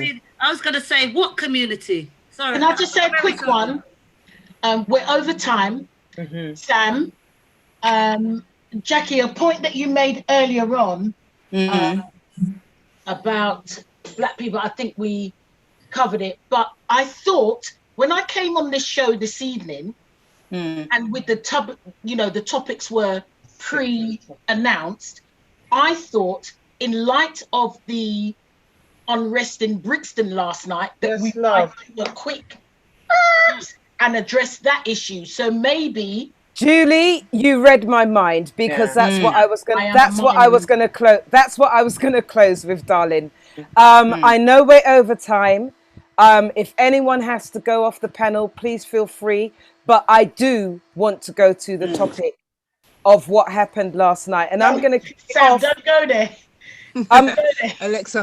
I'm going to kick it off by saying, as far as I'm concerned, like I have put it on my Facebook page, that is unacceptable behavior. Exactly. And I'm going to throw that open to everybody else. The thing is, I agree, because because it doesn't. How does it support Black Lives Matter? How does it? I say violence gives people an excuse not to come to the party. It gives them an excuse not to listen to us. It gives them an excuse to put us in a box. I don't believe that the party last night had anything, the violence had anything to do with BLM. It wasn't related. What I saw was the police turn up heavy-handed. They could have gone in and said, "Can you stop it?" They could have initially spoken to them. They didn't. They turned up team-handed. They could have gone in slowly and tried. They didn't try. They went straight in and shut it down. Well, they had the same thing on Church Road, didn't they? That didn't happen, Barry. They had the same thing on Church Road. They had two parties in Stonebridge that no one even heard of. Not that I'm saying that these things should happen. They weren't approached by the police in the same way, same manner. Well, sorry, Barry, say that again, Barry. I'm sorry, I didn't hear you. Lean in. Maybe the other parties were not on social media or whatever, in the press. They weren't approached by the police in the same manner. I don't think they were, because they weren't. The thing with Church Road, it could have kicked off in exactly the same way, but I think the police approached that situation much different. That's what I'm saying. And it, like you said, in Brixton, I think it's probably a bit more of a heavy-handed approach to it. Whereas, like, even when you saw the footage of the Church Road one, police were standing back. They was allowing the event to go on, and just keeping an eye on it. Surely that was the way forward. I mean, these kids have been locked up for a couple of months. They got a chance to get out. There was no violence before that. There was no, as far as I can tell, that there was no real trouble. Just grab full heavy-handed. Am I right to say that somebody actually got shot? No, that was in Manchester. Okay, because I didn't quite understand what had happened there. In Manchester. 2 weeks ago, 3 people were stabbed at a party in Manchester. In Brixton, okay, I just want to quickly go to Facebook. Everine is saying that it's despicable. And she's also saying, in my finest Jamaican accent, yes, make it run over, meaning, yes, let the show run over. Beverly's saying, once again, this was very insightful and a lot of points raised. I am in accordance with most of what's been said. Well done, guys. We're not going to run over more than about another 5 minutes. But if you do need to go, if you do need to go, part 2. Please feel free. I want to say at the end of the day, I know that it wasn't children, but parents need to speak to their young ones. If put it this way, if the army are now brought out, they have got reason to do that. And then our young people will definitely be hurt a lot more. They've given them ammunition to do those kind of things. That's my thought on it. That's what I think. Well, do you know, I don't agree with that. I don't agree with that at all. I'm very sorry. When something is incited and then they stand back and go. And then that's what the media picks up on. And so they miss the incitement from the police and the way that the police have gone in there, and then they deal with the fallout, and then everybody turns around and says, "Oh, they're thugs, they're this." No, you've got to know what happened in there to get to that point. Comment. Yeah. I'm very sorry. Can I just say though, Ruth? Having been to Carnival for many years, and when I was younger, it was the same tactics. And so I'm very sorry. I'm not going to stand up and slap them for a retaliation, and just because the media is just going to go and run with that. They need, if they were doing balanced reporting, then it would have been different. But they're not. But they don't. They're not. The truth of the matter is, though, Ruth, is that it's there in the first place. It's speculation at this point to say that the police went in the wrong way. Maybe they did. Maybe they didn't. Well, actually, no, it isn't. The point is what the media, or the mainstream media showed, and what people that videoed it and posted it showed. Oh, okay. You do not have to get a Yeah, balance. but we know the media is like that anyway. Go by what is that on social media? Big vans pulled up with loads of police jumping out of them. They didn't come up. Okay. Armed and also carrying stuff, and this is the point. And Sorry, so Ruth. Sorry, Ruth, but someone said, and it was said earlier on, the event was held by a rapper called M24. He apparently has enemies, and they were the ones who kicked it off. Recipe for disaster. Someone said that earlier on today. That's coming from Everine, by the way. Yes. Now, the truth of the matter is what I am trying to say. Ruth, if you've seen it, and Barrie, if you've seen it, that's fine. I haven't seen on social media where the police did incite it. If you've seen it, then I understand what you're saying. However, I haven't seen it. Yeah, but what I am saying, because we know how things are reported, that is why I do not jump and be jumping on a bandwagon saying, automatically saying, because we know. Ruth, just 1 second, guys, 1 minute. Let's get some order here, right? Did you, Ruth and Barrie, see on social media that the police incited it? No, I saw their behavior as well, and so therefore I take a balanced view. The question is, did you see the police on social media incite it? Yes. Did I see the children incite it? No. What I saw them was kicking off. And so nobody saw who, if you want to say it like that, who incited, but you automatically assume. And this is the point I'm making. Okay, 1 second. Unbalanced. 1 second. Barrie, did you see the police incite it? Yes. Okay. Yes, it was live on Facebook last night. It was live.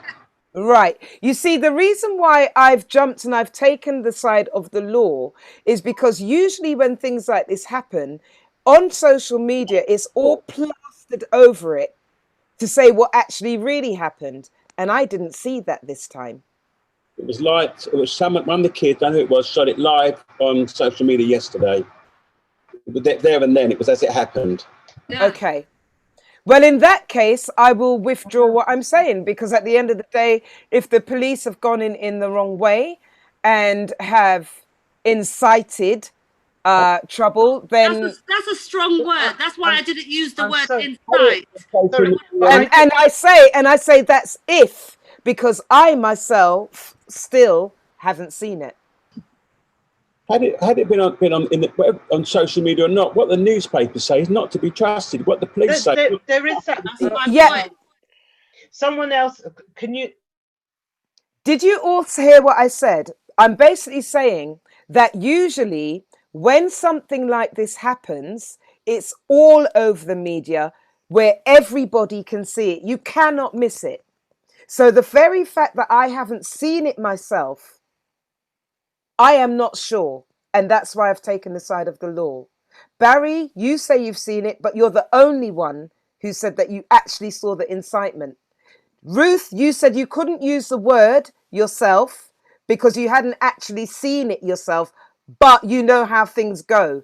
I'm gonna unmute you all. I'm gonna unmute you all now. I just needed to say what I was trying to say. But before I come back to you, Ruth and Barrie, I'm gonna go to Denise and I'm gonna go to G. 1 second.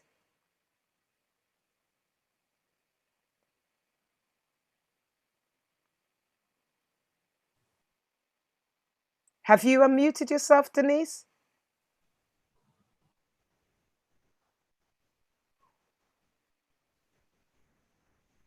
Okay. Okay, yeah, sorry. I unmuted myself and you muted me again. Do you know, I'm really embarrassed to say that I had no idea what happened in Brixton last night. No idea. I'm not watching news. I'm not looking at news. Don't blame you. Same here. I'm not. I did a talk at my work last week and to give my thoughts on the Black Lives Movement and my experiences to the majority of white people. But I said the way that I'm feeling is my heart is crying. Because it's been like this for years and years and years. It's just been like this for years. And I as much as I'm going to challenge and I'm going to make my voice heard and I'm going to challenge everyone that speaks crap, but I can't watch anymore. I can't watch what's happening on footage. It's disturbing. It's just it's too sad. It is disturbing, and it just makes me cry, because that they're people's kids. It's just it's people. It's people. Yeah. I just want to quickly say, Ruth, I can see you've written to me and you're basically saying you can't call it inciting, you would call it heavy-handed. Okay. And I am going to go back and I'm going to see if I can find some stuff on there. I want to come to Mike. I want to ask Mike's opinion on this. He's been quiet for a while. Hi. Hi, Mike. I've got a few thoughts regarding this particular topic. I didn't see it. I've not seen any of it on television. I've heard it on the radio. And I think from what I heard on the radio, it didn't sound good. I thought at that point, I stereotyped the whole situation.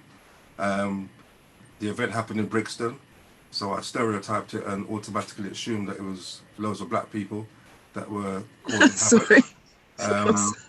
The mention of colour was never mentioned in the broadcast that I heard on radio. I was listening to LBC today. The only time I knew the colour of the people that were involved was when a black person came on to speak about how there was lots of deprivation in the area that caused people to feel very neglected. That was what he said. So that was basically what I heard on the radio today. I suppose the other thing that came to my mind is, the people that don't like people of colour will probably look at that and thinking, there they go again, doing their nonsense. That's why we treat them the way they do. So that I felt a little sad that had happened. But in the same broadcast, they were talking about, I think it was Bournemouth, where all the people are all bunched up on the beach. So the world's gone a bit crazy at the moment. There's a lot of things happening. Sorry, Mike, I just need to interrupt you to say bye-bye to Claudette and Lindsay because they've got to run. Bye, guys. Thank you very much. Thank you. Sorry, Mike. Yeah. That was my thought on that. And the other thing I just wanted to mention very quickly, which is not related to what we're talking about now, but I'll just say it anyway very quickly, is that earlier when I was talking about, the construction company that I used to be in, and the construction company that is still happening right now, there was an assumption made that people were being unprofessional, just employing their friends. That's why they were having problems with black people. I think that was a very wrong thing to say, because not all black people just employ their bedrooms to come and work for them. Black people are professional. They do things the correct way also. So that kind of unstabled me for a moment there, that those comments. So I just wanted to say that you have to be careful of making assumptions in general. And stereotyping. And definitely not black people, because I talked about the past, which is over 25 years ago, and I talked about current day today, where I know somebody who's got a black company who's been running for 40 years, so he's very professional to survive that long, and he is struggling trying to employ black people. So that was the angle I was coming from. Okay, all right. I do want to quickly go to Herbie because I think he's got something to say. His face is right in the camera and I'm almost certain he's got something to say, and I've not heard from him for a little while. So unmute your mic, please, Herbie. Hello, everyone. Can you hear me? Yes. Right. This comment about there they go again. Week in, week out. Up north, they go on drinking sprees, they steal cars, and I say they because that sounds bad, but the White Hughes steal cars, but you don't hear anyone commenting on any of the badness that goes on week in, week out. And as soon as we have one little incident, we're down to put people down. it's bad all around, right? But the way it's reported, like you're saying, is how people react. And we have to get to the reporters. They're trying to sensationalize everything from and make it so negative from a black hue when they're reporting. And they're the ones that hold the key when someone opens up the Sun, the Mirror, and read it and go, look at this, look at this. Every day, that's what is happening. You have your conservative papers, you have your Liberal, you have your Labour, but every day, these people are of a level, and they're not living down Brixton, Harlesden, that are reporting these incidences. So they sensationalize it every single time. Yeah, so small incidents, and in every culture, there's going to be problems. Every day, there's going to be youths having fights or whatever. But I tell you now, I see all the time, I hear it all the time, but it's not reported, and I don't see a white person pick up it and go, bloody hell, look at that. They're only a football hooliganism again. They don't say nothing like that because it's never pushed like that. You watch Danny Dyer on the TV now sensationalizing it when he was younger. They made a program out of it. So we've got to be careful where we are. Yes, we need to educate. Yes, we need to tell our children don't be bad. But they're looking at this, looking at other people being bad, and they nothing said. Nothing is said. So I get really annoyed when I see that week in, week out, all the time. Yeah, and the police, we have experience with the police. I've had loads of experience with the police, and it is how they approach you. That initial how they approach you, be that you're bad or good, determines the outcome.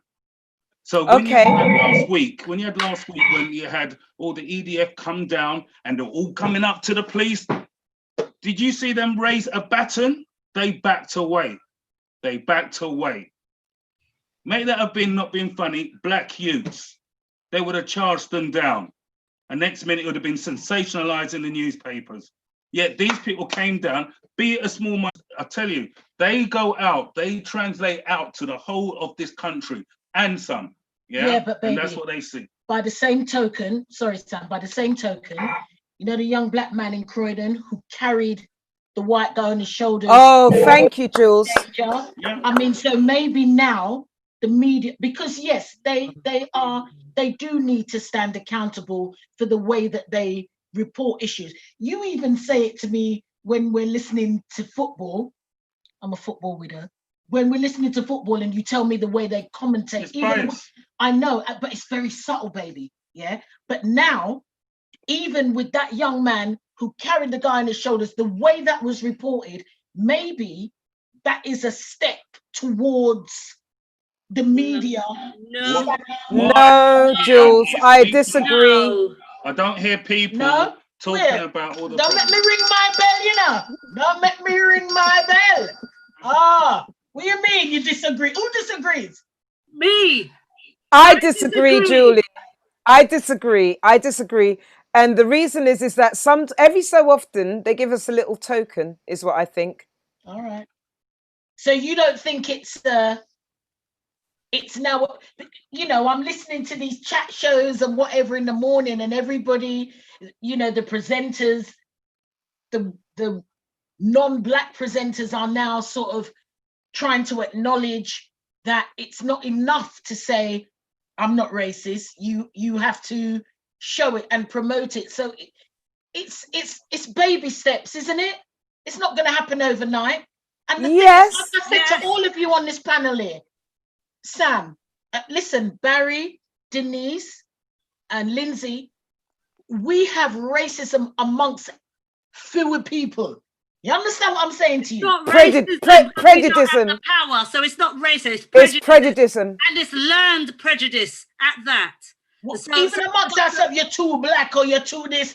As I said, our own mothers are pinching our nose because what? Yes, and that is from 400 years of slavery. You're saying our own worst enemy, and until we love our black selves, yes, I agree. We can't expect good people like Barrie, Denise, and Lindsay. We can't expect, you know, they're doing what they're doing, but until we do it for ourselves, and love ourselves, love our Negro-ness and the broad nose and and whatever, then what are we asking for? Can I just stop you there for a second? Because Rudy, don't forget what you're going to say, Ruth. Rudy Liquid is saying it was not sensationalized on Facebook. We saw it as it was. If our children are behaving badly, put our hands up. Why do we want to behave like them? If they jump off a cliff, should we jump off a cliff? Beverly Brown is saying, very true, Herbie.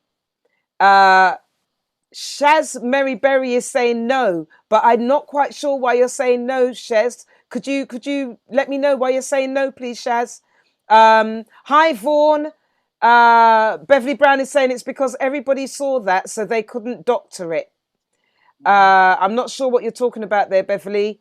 Vaughan says, evening, folks. Antonia Peathan, how you doing, darling? We've got a young, lovely lady, Antonia Peathan. One of these days, I'm going to have her on a chat show when I give the young people a platform to speak. She is a daughter of a friend of mine. His name's Guy. He's a brilliant keyboard player.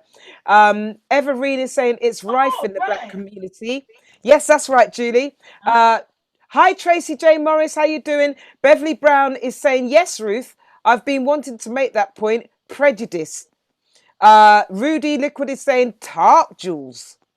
And Beverly Brown is saying black man carrying white racist over his shoulder. Now, guys, I've got to say we do have to wrap it up, but I'm going to go to Ruth and I'm going to ask you to wrap it up with what you're saying. Okay. All right. Thank you. All I'm saying is that we know that how we are portrayed has always been bad. It's been bad, and it's been brought through generations and generations. We are our worst critics. So, and we know it because we've got this weight of expectation, and also I think we've come to believe the things that they've been saying about us. I am not saying that throwing things after the police is good. I'm not saying that. What I'm saying is that when there is reporting, it's got to be balanced. And if we don't know all the bits, we have to find out what has happened, because we know from when they were covering the riots from before, Tottenham, Brixton before, the riots a few years ago after Duggan got murdered. Now, there are lots of things, and because the media wants to portray us a certain way, they will only show certain things. And so what I'm saying is that we got to know ourselves. And that is not excusing bad behavior. But what I'm saying is bad behavior as a kicking off from bad behavior, from authority, bad behavior.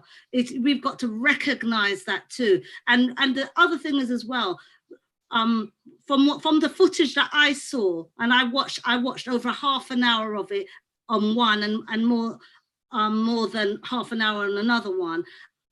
They weren't young. I mean, so they weren't old. They were quite young. So all I'm saying is that the way that people act when they're younger, when they get older and have a bit more perspective, then they will change the way that they behave. What I'm saying is when we were young and we were felt that we were being attacked or whatever, we kicked off too. And we got to remember we were young once. All right, Ruthie, I just saw that Barrie signed off. Is he actually gone? Because he looked like he had sorry, I'm taking Sam's role here. Barrie. That's okay, go ahead. Baby? Unmute yourself, Barrie. He can't. I have to do it, Joolz. That's why you can't do that bit, babes. I'm going to go to G, because way back when she had her hand up and she didn't get to say anything as to what she wanted to say. So I'm going to go to G, and I'm going to unmute yourself, G. Let you quickly have your say, and then I really am going to go. I've totally forgotten about what we were talking about then, but I totally agree with Ruth. I'm sorry, but the media is portraying whoever pays their bills, basically, whoever pays their wages, that's what they portray. Okay, at the end of the day, that's what they've been paid to portray. If they were portrayed If they were paid to portray an equal and balanced view, they would have done from time. They ain't doing that because that's not what they're about. All right. So yes, we have to tell our young people, you need to think when you do things. And another thing is, I know for a fact, wasn't there and I don't know this and I didn't see nothing, but I'm going to tell you that I know that because the police went there knowing that it's a DJ thing, black DJ thing, right? They probably went there with the mindset that it's going to be kids that's going to be doing whatever, yeah? So that they went in there and like Ruth said, they probably I wouldn't say incited either, but they probably instigated what happened, the retaliation, more than the kids just hauling off and whatever. I don't think the kids would just automatically just start hauling off on people. Okay. All right, guys, I really am I'm thanking everybody else. Hold on. Wait, Joolz, let's ring our bells. It is time. It's time to say goodbye to everyone. But before we do go, I just want to say that, hello, Loxie Williams. Shaz Mary Berry is saying, I don't believe the media. They are momentary in regards to us. Dorrit Brown is saying, yes, Ruthie. Beverly Brown is saying, whatever white people do, there is always a different descriptive when it comes to blacks. Tracy J. Morris is saying, fully agree, although I'm not sure who she fully agrees with. Rudy Liquid is saying, when are we going to take ownership? And Billy Oz is saying it's not the same thing, although I don't know what it is that he's referring to. Yes, my dear. Barrie a shout, babe. Which Barrie? Barrie Sharpe, because I think he had a point to make. Don't know what it is, but Barrie is not there at the moment. Oh, okay.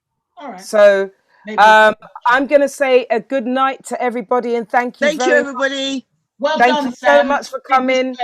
Thank you, Sam. Thank you. Everyone, good night. God bless. And I hope to see you all next week.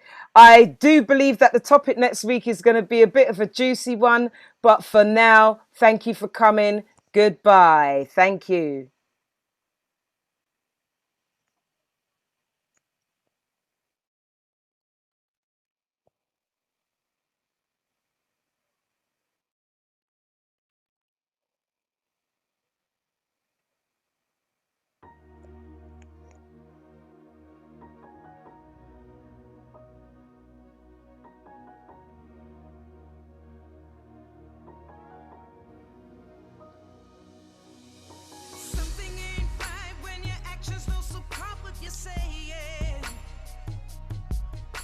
You say I'm number one, but you were out almost 24/7. I had to say goodbye, 'cause I see you didn't have a clue. And everything you said and done was only always just about you.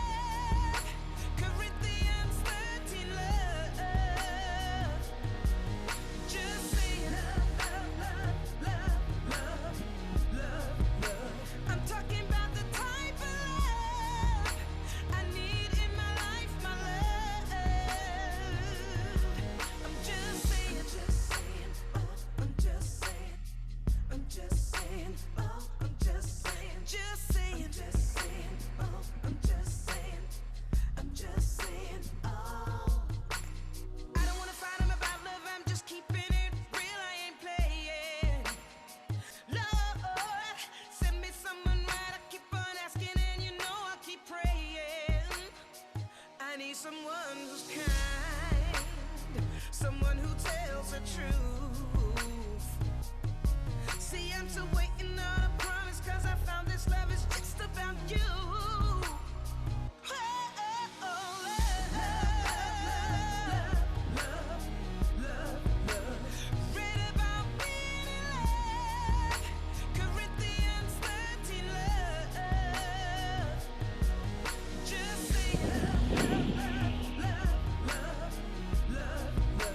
I'm talking about the time